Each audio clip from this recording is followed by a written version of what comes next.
Welcome to this video about supporting a pupil returning to school following periods of significant EBSA-related absence.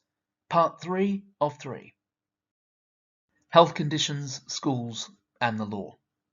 Schools are required by law to make arrangements for supporting pupils at their school with medical conditions. This duty is detailed in the Children and Families Act 2014 and statutory guidance entitled Supporting Pupils at School with Medical Conditions, which has been produced by the Department for Education in order to assist schools to understand and comply with this legislation. Pupils at school with medical conditions should be properly supported so that they can have access to a full and varied education and learning offer in line with their level of attainment, including school trips and physical education. Full-time education is not defined in law, but it should equate to what the child or young person would normally have in school, unless their condition means that full-time provision would not be in their best interests. For example, hours of face-to-face teaching may be reduced in exceptional circumstances as the provision is more concentrated as part of a wider education package. Education, health and care needs assessments. For school-age pupils, Education, Health and Care Plans, EHCPs, are provided if ordinarily available provision and SEN support level interventions cannot adequately meet their special educational needs and/or disabilities. Pupils with an EHCP have complex, enduring SEND, usually across multiple areas of need. This does not apply to most pupils who present with EBSA risks, but it will be appropriate for a small percentage. The route to an EHCP starts with a statutory Education, Health and Care Needs Assessment. Not all EHC needs assessments result in an EHCP, but the process can help the school to identify needs and put in place appropriate support. At this stage, if the pupil is experiencing very significant difficulties with attending school and also has a likely profile of complex and enduring SEND, it is appropriate to consider submitting a request for an EHC needs assessment, if not already actioned, to the local authority. Evidence check, including for an EHC needs assessment request.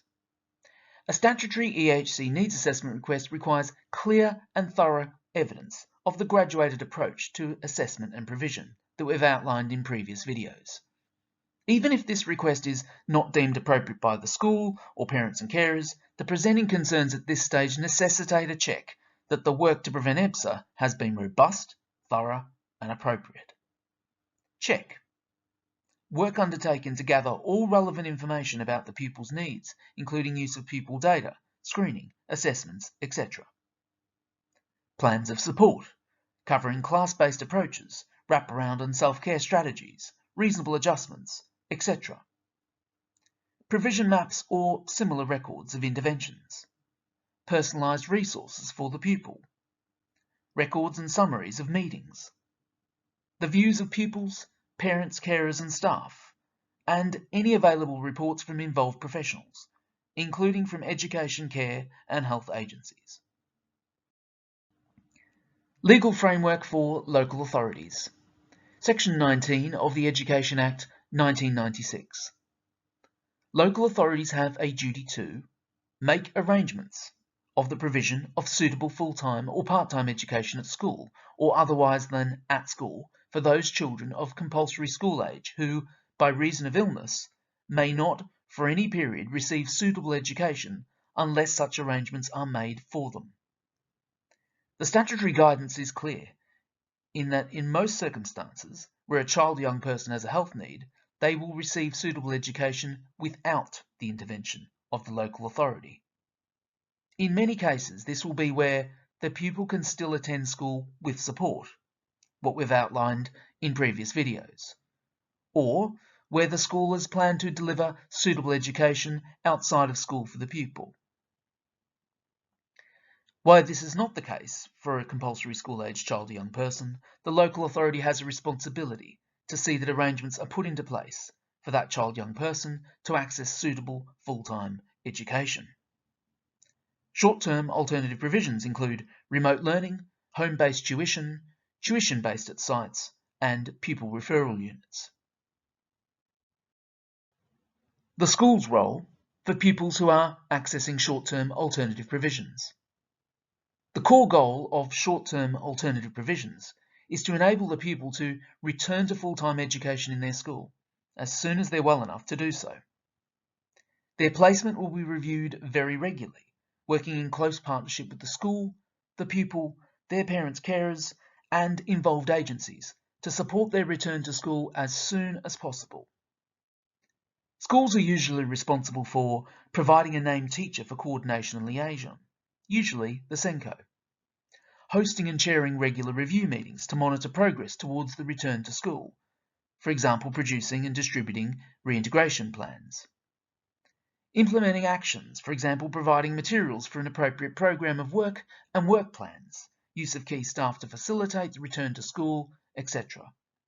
And overseeing examination arrangements, for example, including entry and invigilation are made for all examinations, providing the pupil's academic attainment levels, including any exam access arrangements, etc.